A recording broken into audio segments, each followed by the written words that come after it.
नमस्कार दोस्तों, सबसे पहले हम आपको कॉन्ग्रेचुलेट करना चाहेंगे कि आप संस्कृत सीखने के लिए इंटरेस्टेड हैं। आप शायद यकीन ना करें, पर सिर्फ सीखने के लिए इंटरेस्टेड होना ही आपको 80% लोगों से आगे ले जाता है। अपने लाइफ में सिर्फ वही लोग सक्सेसफुल हो पाते हैं जो किसी भी चीज़ को सीखने के लिए बहुत ज़्यादा डेडिकेटेड होते हैं। आप इस वीडियो कोर्स को कंप्लीट देखने जा रहे हैं, जो ये बताता है कि आप ऐसे ही लोगों में से एक हैं। आइए अब वीडियो शुरू करते हैं। दोस्तों, इस वीडियो में हम संधि विच्छेद को काफी विस्तार से समझेंगे। हम जानते हैं कि आपने संधि विच्छेद को बहुतों बार पढ़े होंगे, लेकिन क्या आपको पता है कि संधि हम क्यों पढ़ते हैं, संधि का क्या अर्थ है, इसकी जरूरत क्या है? यदि आप जानते हैं तो बहुत अच्छी बात है, और यदि नहीं जानते हैं तो आइए पहले हम आपके इन सभी सवालों का जवाब देते हैं, फिर हम संधि की परिभाषा तथा प्रकारों को समझेंगे। दोस्तों, संधि का निर्माण सम फलश, धा फलश, की इन 3 चीजों से होता है, जहाँ सम उपसर्ग, धा धातु तथा की प्रत्यय है। सम फलश, धा फलश, ई। दोस्तों, की प्रत्यय का ई शेष बचता है। जब इन तीनों को जोड़ते हैं तब हमारा संधि शब्द का निर्माण होता है, जिसका अर्थ मेल या फिर जोड़ होता है। आइए अब हम संधि के उपयोग को समझते हैं। दोस्तों, संधि का उपयोग शब्द रचना में किया जाता है। संधि का उपयोग करके हम नए नए शब्दों की रचना बहुत ही आसानी से कर सकते हैं। वहीं विच्छेद का उपयोग अर्थ निकालने के लिए किया जाता है। दोस्तों, विच्छेद का प्रयोग से हम सिर्फ कठिनी नहीं बल्कि बड़े बड़े शब्दों का अर्थ भी बहुत आसानी से निकाल सकते हैं। आइए अब हम संधि के परिभाषा को समझते हैं। दो अत्यंत संयोगी वर्णों के मेल से उत्पन्न विकार को संधि कहते हैं। दो अत्यंत संयोगी वर्ण यानी कि निकटवर्ती वर्णों के मेल से उत्पन्न विकार यानी कि परिवर्तन को संधि कहते हैं।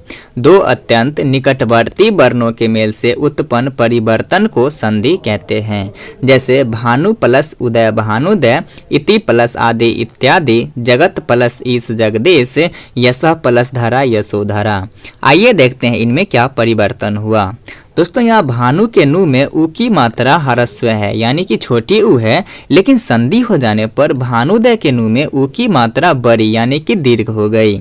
इसी प्रकार इति प्लस आदि में इति में त की मात्रा पूरा है, लेकिन संधि हो जाने पर इत्यादि में त की मात्रा हलंत हो गई।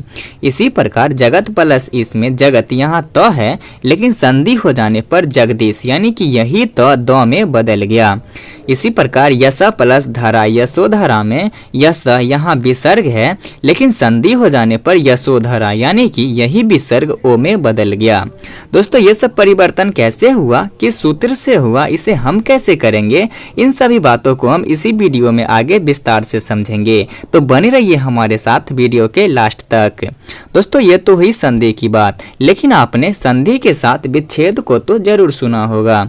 अब ये विच्छेद क्या होता है, आइए इसे समझते हैं। दो शब्दों के मेल से बने शब्द को पुनः अलग अलग करना विच्छेद कहलाता है। यानी कि अभी हमने संधि में पढ़ा कि दो शब्दों को जोड़कर एक शब्द बनाया जाता है, तो इसे हम संधि कहते हैं। लेकिन इन्हीं एक शब्द को हम जब पुनः दो शब्दों में अलग अलग करेंगे तो इसे हम विच्छेद कहेंगे। जैसे हमारे पास एक शब्द है महेश, इसे हम दो शब्द महा प्लस इस दो शब्दों में अलग अलग कर दिया। इसी अलग अलग करने की प्रक्रिया को हम विच्छेद कहते हैं।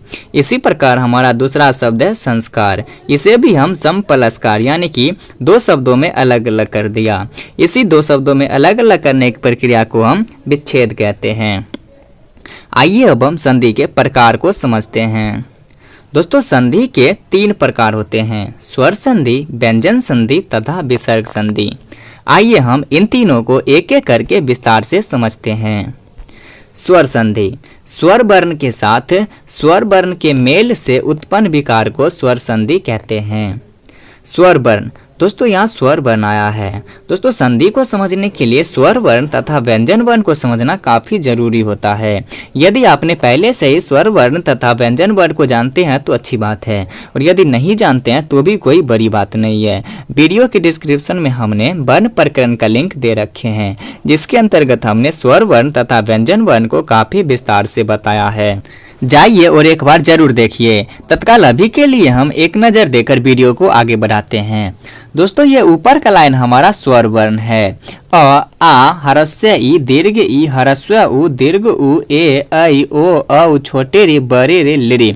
इसकी संख्या 13 होती है, और ये क से लेकर ह तक के वर्ण को हम व्यंजन वर्ण कहते हैं। इसकी संख्या 33 होती है। दोस्तों, इसको याद रखेंगे तब संधि अच्छे समझ में आएगी। ये ऊपर का लाइन हमारा स्वर वर्ण है, इसकी संख्या 13 होती है। ये अ आ ह्रस्व ई दीर्घ ई ह्रस्व उ दीर्घ उ ए ऐ ओ औ छोटे री बड़े री और लिरी है। इसकी संख्या 13 है और ये क से लेकर ह तक के वर्ण को हम व्यंजन वर्ण कहते हैं। इसकी संख्या 33 है। आइए अब हम स्वर संधि को समझते हैं। स्वर संधि स्वर वर्ण के साथ स्वर वर्ण के मेल से उत्पन्न विकार को स्वर संधि कहते हैं।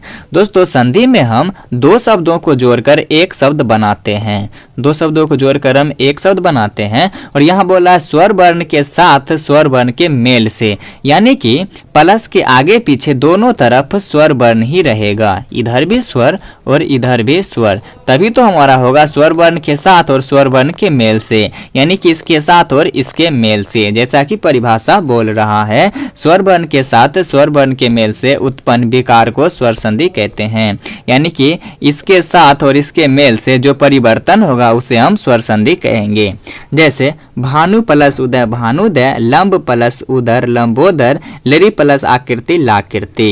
यहाँ प्लस है, इसके आगे हमारा उ है जो कि स्वर वर्ण है और पीछे नु है। दोस्तों नु का निर्माण हलंत न प्लस उ से होता है, यानी कि भानु के लास्ट में उ छिपा हुआ है, यानी कि आगे भी उ है और पीछे भी उ है और ये उ हमारा स्वर वर्ण है, अतः यह स्वर संधि का उदाहरण है।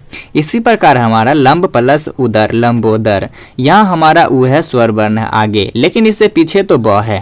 दोस्तों ब का निर्माण हलंत ब प्लस उ से होता ब प्लस अ से होता है, यानी कि प्लस के पीछे भी अ छिपा हुआ है और ये अ और उ हमारा स्वर वर्ण है, अतः ये स्वर संधि का उदाहरण है।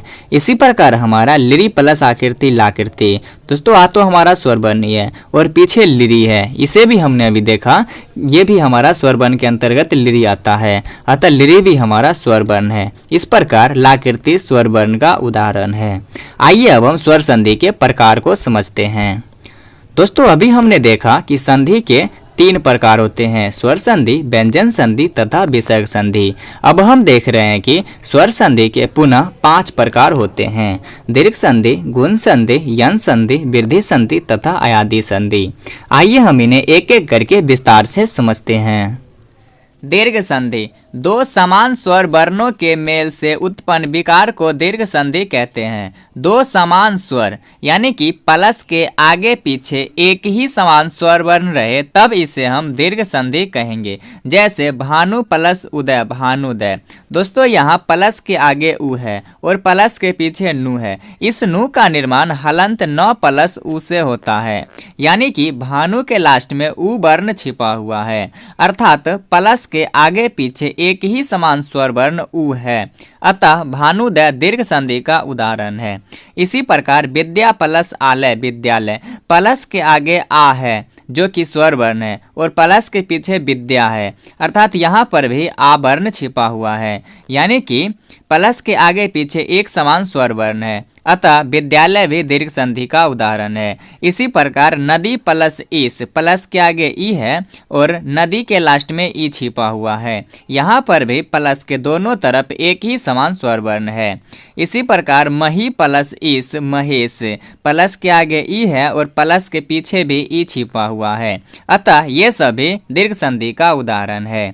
आइए अब हम गुण संधि को समझते हैं। गुण संधि अ या आ के बाद ई या ए, उ या ओ या फिर री रहे तो क्रमशः ए ओ अर हो जाता है, यानी कि अ या आ के बाद छोटी या बड़ी ई रहे या फिर छोटी या बड़ी उ रहे या फिर री रहे तो इसके स्थान पर ए ओ अर हो जाता है, यानी कि ई के स्थान पर ए, उ के स्थान पर ओ तथा री के स्थान पर अर हो जाता है। जैसे परम प्लस ईश्वर परमेश्वर में परम के लास्ट में अ छिपा हुआ है और अ के बाद ई है और बोल रहा है अ या आ के बाद ई या ओ या फिर ई रहे तो ए ओ अर हो जाता है, यानी कि ई का ए हो जाता है। अब ये ई ए में बदल जाएगा। हमने परम का परम लिख दिया, परम के साथ ए जुड़ गया पर में और स्वर का स्वर परमेश्वर। इसी प्रकार लंब प्लस उधर लंबोदर में लंब के लास्ट में भी अ छिपा हुआ है और अ के बाद उ है। अब ये उ सूत्र के अनुसार ओ में बदल जाएगा, ये ओ में बदल गया। लंब का लंब लिख दिया, लंब के साथ ओ जुड़ गया लंबो और दर का दर लंबोदर। इसी प्रकार सप्त प्लस ऋषि सप्तर्षि में सप्त के लास्ट में भी अ छिपा हुआ है और अ के बाद री है। अब ये री सूत्र के अनुसार अर में बदल जाएगा। ये अर में बदल गया। सप्त का सप्त लिख दिया, सप्त के साथ अर जुड़ गया, सप्तर और सी का सी सप्तर्षि। दोस्तों यहाँ र हलंत था, इसी कारण से सी के ऊपर रेफ में आ गया। अगला है महा प्लस उदय महोदय। महा के लास्ट में आ छिपा हुआ है और आ के बाद उ है। अब ये उ सूत्र के अनुसार ओ में बदल जाएगा। हमने महा का महा लिख दिया, महा के साथ ओ जुड़ गया, महो और दय का दय महोदय। आइए अब हम यन संधि को समझते हैं। यन संधि, यदि ई उ री ली के बाद अपने से भिन्न कोई स्वर आए तो क्रमशः य व र ल हो जाता है। यानी कि ई उ री ली के बाद इससे भिन्न कोई स्वर आए तो ई के स्थान पर य, उ के स्थान पर व, री के स्थान पर र तथा ली के स्थान पर ल हो जाएगा। जैसे अति प्लस आचार अत्याचार। दोस्तों यहाँ अति के लास्ट में ई छिपा हुआ है और ई के बाद आ है, जो कि इससे भिन्न एक स्वर वर्ण है। अब सूत्र के अनुसार ई के स्थान पर हलंत य हो जाएगा। दोस्तों ती का निर्माण हलंत त प्लस ई से होता है और ई के स्थान पर हलंत य हो गया।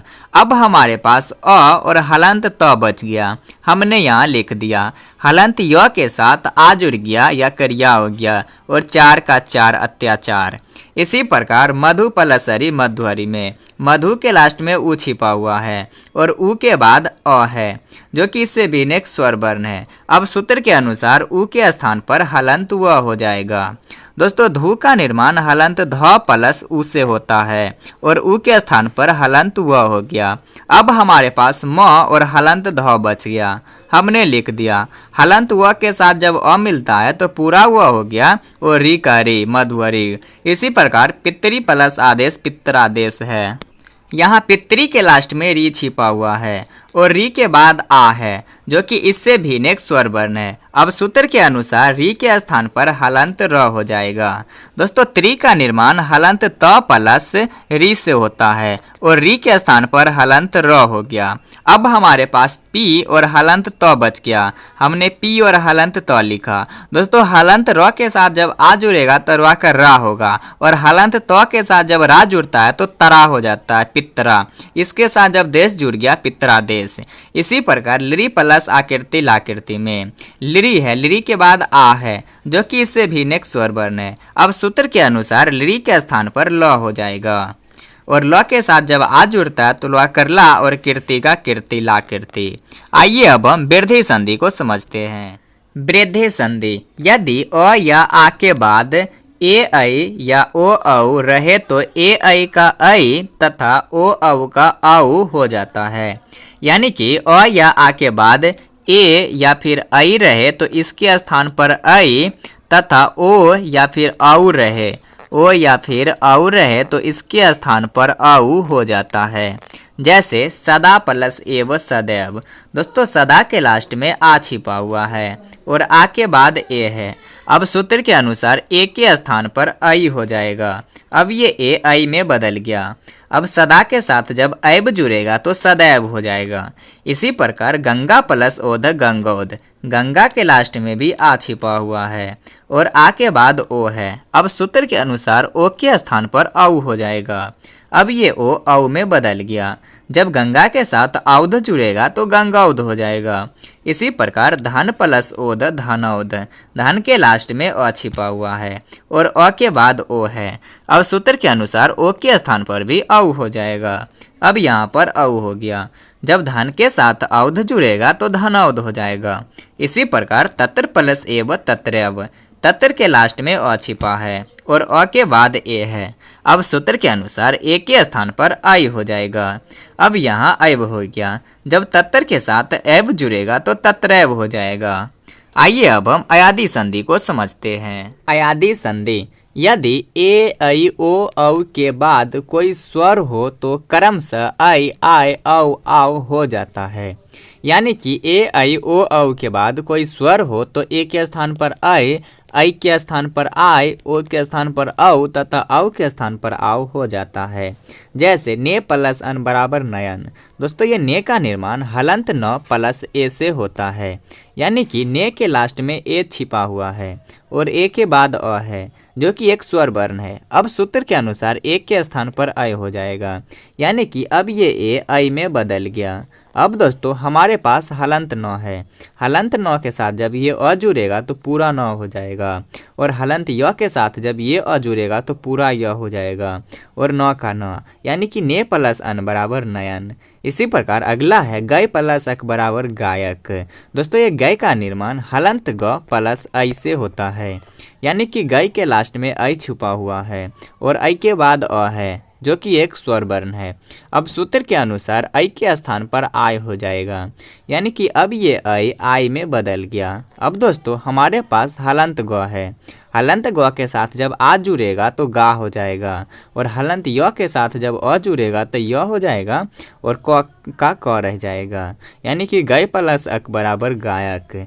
इसी प्रकार अगला है पो प्लस अन बराबर पवन। ये पो का निर्माण हलंत प प्लस ओ से होता है, यानी कि पो के लास्ट में ओ छिपा हुआ है और ओ के बाद अ है जो कि एक स्वर वर्ण है। अब सूत्र के अनुसार ओ के स्थान पर औ हो जाएगा, यानी कि अब ये ओ औ में बदल गया। अब दोस्तों हमारे पास हलंत प है। हलंत प के साथ जब ये अ जुड़ेगा तो पूरा प हो जाएगा और हलंत व के साथ जब ये अ जुड़ेगा तो पूरा व हो जाएगा और न का न, यानी कि पो प्लस अन बराबर पवन। इसी प्रकार अगला है पौ प्लस अक बराबर पावक। दोस्तों पौ का निर्माण हलंत प प्लस औ से होता है, यानी कि पौ के लास्ट में औ छिपा हुआ है और औ के बाद अ है जो कि एक स्वर वर्ण है। अब सूत्र के अनुसार औ के स्थान पर आव हो जाएगा, यानी कि अब ये औ आव में बदल गया। अब दोस्तों हमारे पास हलंत प है। हलंत प के साथ जब आ जुड़ेगा तो पा हो जाएगा और हलंत व के साथ जब अ जुड़ेगा तो पूरा ब हो जाएगा और क का क, यानी कि पौ प्लस अक बराबर पावक। इस प्रकार हमारा स्वर संधि समाप्त होता है। दोस्तों वीडियो लंबा हो जाने के कारण हमने पूरे संधि विच्छेद को 3 भागों में डिवाइड कर दिया। पार्ट 1 में स्वर संधि जो कि अभी आप देख रहे हैं, पार्ट 2 में व्यंजन संधि तथा पार्ट 3 में विसर्ग संधि। आशा करता हूं कि ये वीडियो आपके लिए काफ़ी यूजफुल रहा होगा। दोस्तों ऐसे ही और वीडियोज देखने के लिए आप हमारे चैनल को सब्सक्राइब कर सकते हैं, जिससे हमारे सभी वीडियो आप तक पहुंच सके। धन्यवाद।